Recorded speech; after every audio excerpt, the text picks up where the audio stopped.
Welcome to the Explainer. Let's jump right in. Today we're doing some serious future casting. We're going to take a really impartial, data-driven look at the incredibly complex geopolitics of South Asia over the next 2 decades. Basically, we're taking the facts we have right now to map out exactly where the relationship between India and Pakistan is actually heading. Okay, let's dive into this. The big question we really have to ask today, the absolute crux of this whole analysis, is this. Can economics solve a 70-year rivalry? On one hand, you've got these deep-seated, historic political disputes that have literally defined the region for generations. But on the other hand, there's this incredible potential for pragmatic, mutually beneficial economic solutions. So, we're going to be exploring that massive tension between those two powerful forces. Here's our roadmap for today. We'll start with the 20-year outlook, then look at Pakistan's diplomatic rebranding, followed by India's Middle East strategy. Next, we'll break down the trade normalization pathway, and finally, we'll map out scenarios for the future. Section 1. The 20-year outlook, or what experts call a managed rivalry. Right now, the whole dynamic between these two nations is fundamentally shifting. India's economic and military power is just pulling way ahead, and projections show that gap is only going to get wider through the 2030s and 40s. Pakistan, meanwhile, is bogged down by chronic fiscal stress and a massive debt overhang, which really limits its ability to keep up a classic arms race. Because of this huge asymmetry, India is basically adopting a strategy of deterrence plus neglect. They're keeping their defenses incredibly strong, sure, but they're increasingly treating Pakistan as a secondary issue compared to their other global priorities. But even with that big shift, there are these deep, structural drivers keeping things incredibly tense. You've got that widening power gap like we just talked about.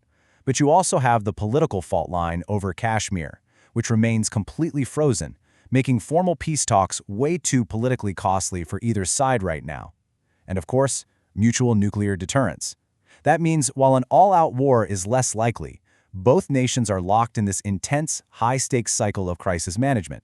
So, realistically, we're looking at a relationship that is structurally tense but tactically managed. We should absolutely expect periodic crises, not some grand, sudden breakthrough. Section 2. Pakistan's diplomatic rebranding, which has been a real Middle East curveball. Listen to this shift in the narrative. Western media has recently started reframing Pakistan from a quote-unquote problem state to a potential stabilizer capable of de-escalating a major conflict. This happened after Pakistan successfully stepped in to help broker a U.S.-Iran ceasefire. Instead of just being viewed through the lens of internal issues, influential circles are suddenly painting Pakistan as a serious player in high-level diplomacy. Now, is this rebrand actually going to stick? It's heavily debated. On one side, proponents argue Pakistan has proven it has unique access to Washington, Tehran, and Beijing, making it a highly useful mediator for the U.S. But skeptics? They are quick to point out deep-seated Western suspicions. They argue this might just be a one-off success, and that Pakistan's ongoing domestic and economic fragility completely undercuts the whole reliable partner narrative. So the rebrand is significant? For sure, but it's far from absolute. Section 3. India's Middle East strategy and the zero-sum reaction to all of this. What's really fascinating here is how New Delhi is reacting. It has caused some serious heartburn. Indian officials and the media have openly shown discomfort with Pakistan taking such a visible, high-profile role in Middle Eastern diplomacy, especially considering India has deep ties with both the US and Iran but was essentially sidelined here. It's that classic zero-sum lens. A peace mediation in the Middle East instantly turns into fierce status competition and friction back in South Asia. Because of this, India is having a major wake-up call, leading to a real strategy reassessment. They're realizing that just having massive economic weight doesn't automatically give you diplomatic influence during a fast-moving crisis. So India is now looking to step up and take on a more active global mediation posture itself. At the same time, they have to carefully manage this really complicated, unpredictable triangular dynamic with the US and a suddenly very diplomatically visible Pakistan. Section 4. The trade normalization pathway and how economics can act as a political signal. If we want to understand how trade might actually fix things, we need to talk about MFN, or Most Favored Nation status. It's a WTO rule that basically says you have to treat all your trading partners equally when it comes to tariffs. But in the context of South Asia, it is so much more than just a tariff rule.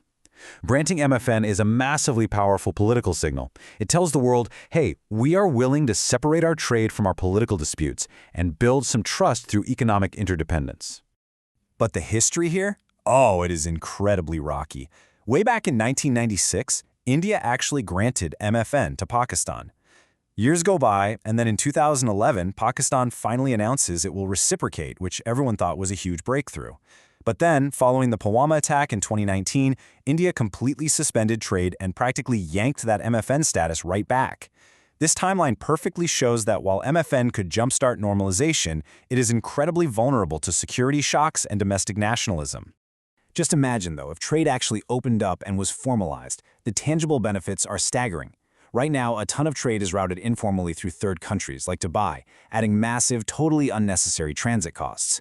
If they drop those restrictive lists, Pakistan could be sending textiles, leather, fruits, vegetables, and cement straight to India's huge market.